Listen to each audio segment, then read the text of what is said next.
Saya kira saya tidak setuju pakai istilah menggebuk gitu ya, mengalahkan atau mengalahkan. Itu akan yang sebenarnya mengatakan menang atau kalah kan rakyat menentukan pilihannya gitu.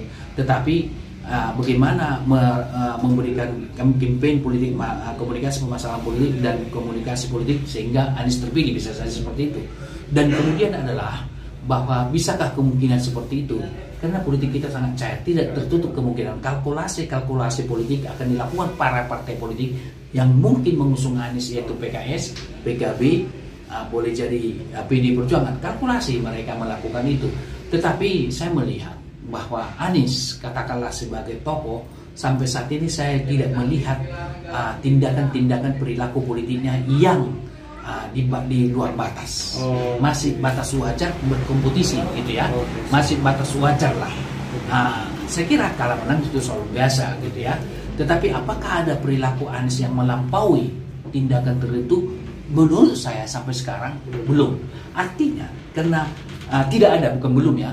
Artinya bahwa masih mungkin sangat didukung. Beda dengan PDIP. Beda dengan kalau ada sosok tertentu melanggar konstitusi, gitu ya. Beda memang.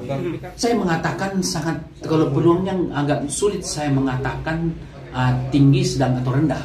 Peluang didukung atau tidak didukung, tinggi, sedang, rendah.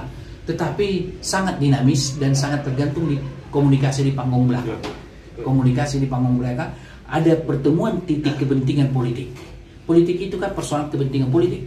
Kalau mereka sepakat, ada titik tentu, termasuk di bicara adalah katakanlah tema campaign, tagline yang dibawakan, sepakat enggak, gitu ya. Yang kedua, program yang ditawarkan. Yang ketiga adalah biaya politik. Dan ketika menang, gitu ya. Karena politik itu partai manapun, saya melakukan apa, saya dapat apa, kan begitu. Saya dapat apa itu bisa misalnya saya dapat kesejahteraan rakyat, bisa saja, atau apapun. Nah, kalau ada titik temu itu masih bisa terbuka.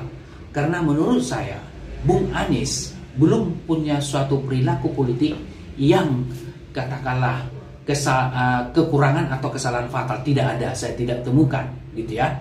Jadi oleh karena itu persaingan kompetisi yang begitu ketat, hal-hal yang wajar, tetapi sepanjang itu tidak melanggar etika, melanggar moral, melanggar konstitusi, saya melihat belum atau tidak ada, sehingga bisa sangat cair gitu ya.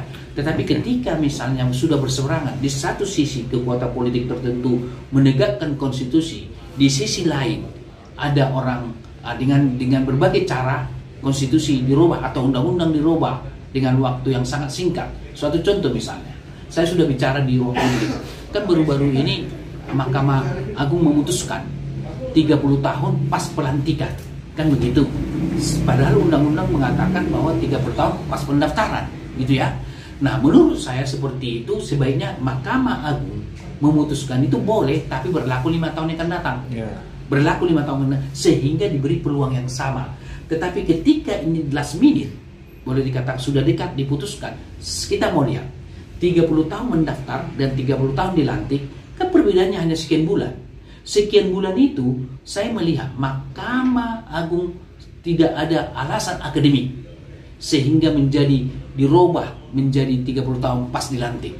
Karena kalau alasan mudah, lebih mudah misalnya, kenapa tidak 25 tahun saja sekalian, gitu kan? 25 tahun saja pas dilantik, atau 25 tahun syarat untuk didaftarkan misalnya. Coba kalau 30 tahun didaftar dibedakan dengan 30 tahun dilantik, kan antara pendaftar dengan dilantik itu kan hanya sekian bulan. Nah, anggaplah berapa bulan tuh, atau 6 bulan. 6 bulan kan tidak mempengaruhi leadership seseorang. 6 bulan kan tidak mempengaruhi ideologi seseorang. 6 bulan kan misalnya, kalau misalnya itu 6 bulan ya, hitung dulu sendiri, atau rentang waktu bulan tersebut tidak mempengaruhi karena hanya sekian bulan. Maka saya terus terang, keputusan Mahkamah Konstitusi itu saya tidak melihat landasan akademik yang bisa dipertanggungjawabkan.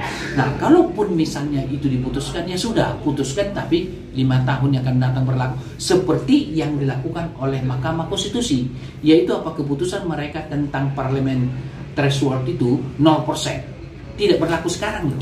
Berlaku ke pemilu yang akan datang, dan silakan kepada DPR membuat peraturannya. Artinya ada 5 tahun ke depan. Kalau andaikan Mahkamah Konstitusi memutuskan 0%, berarti semua partai itu masuk dong. Potensi calon independen juga. Jadi artinya bisa saja mereka mengusung Tetapi sangat bijak dalam konteks itu. Dalam konteks itu, Mahkamah Konstitusi memutuskan sangat bijak. Harusnya dalam konteks itu, Mahkamah Agung belajar dari Mahkamah Konstitusi dalam konteks 0% tadi. Walaupun saya kritisasi keputusan MK dalam konteks apa itu umur calon presiden dan wakil presiden kemarin yang melanggar etika itu saya kira itu sudah kita kritisasi. Nah, idealnya menurut saya, teman-teman hakim Mahkamah Agung, mereka ini itu kan negarawan. Jadi keputusan sebagai negarawan harus diberlakukan 5 tahun yang akan datang. Tapi ketika diputuskan hanya sekian atau rentang waktunya sekian bulan, menurut saya tidak melihat landasan akademiknya, dan oleh karena itu saya tidak salah juga mempertanyakan kenegarawanan mereka. Okay.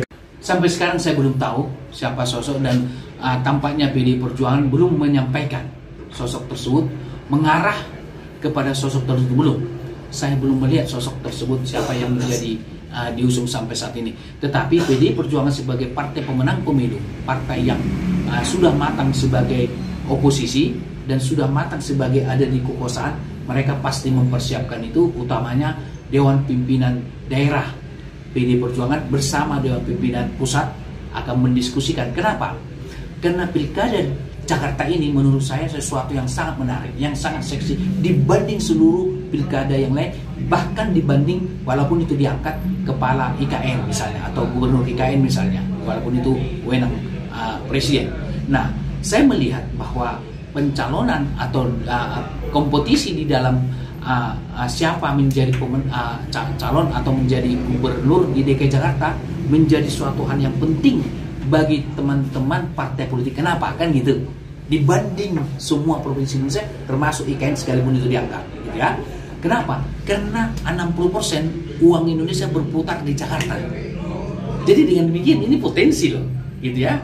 Potensi yang mereka perebutkan daripada DKI tersebut. Oleh karena itu, maka mereka partai-partai politik akan melakukan kalkulasi-kalkulasi politik, siapa yang calonkan dipasangkan dengan siapa atas dasar pertimbangan kemungkinan menang dan juga atas dasar siapa kompetitor.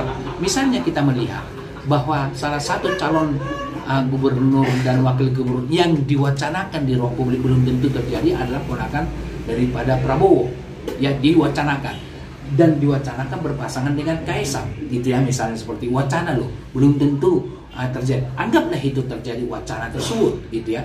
Tentu siapa sebagai kompetitornya misalnya, apakah Anies akan diusung oleh partai politik tertentu, karena memang Anies sudah punya basis suara karena dia pernah memimpin dengan segala keberhasilan dan kekurangannya, gitu ya. Karena 5 tahun memimpin sudah cukup mengambil simpati masyarakat. Jadi kalau kita bicara komunikasi politik adalah popularitas, tidak diragukan Anies, gitu ya. Baru kesukaan masyarakat terhadap Anies misalnya, itu bisa disurvei. Baru kemungkinan elektabilitas Anies bisa disurvei misalnya. Nah, jadi ini adalah popularitas, baru liking, kesukaan, baru purchasing atau membeli, atau katakanlah voting behavior dalam hal ini.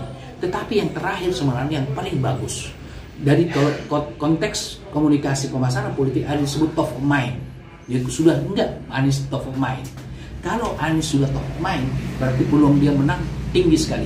Tapi silahkan jawabannya adalah survei. Tetapi di atasnya top of mind ada lagi, dan tidak ada dalam literatur, hanya ada di Indonesia. Pokoknya, kalau sudah pokoknya, udah di atasnya top of mind. Jadi nggak boleh, pokoknya udah pasti menang gitu. Saya kira pernah terjadi itu di Indonesia, pokoknya gitu ya. Nggak usah disebut nama sosok tersebut. Okay, saya kira apakah PDI mengusung atau tidak saya tidak tahu. Apakah potensial diusung PDI saya tidak tahu, gitu ya.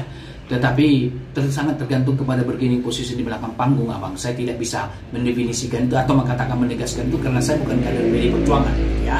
Sama sekali saya bukan kader PDI Perjuangan.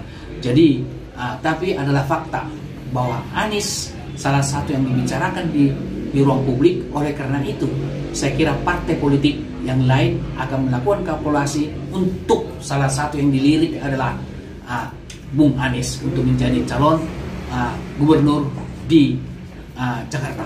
Demikian.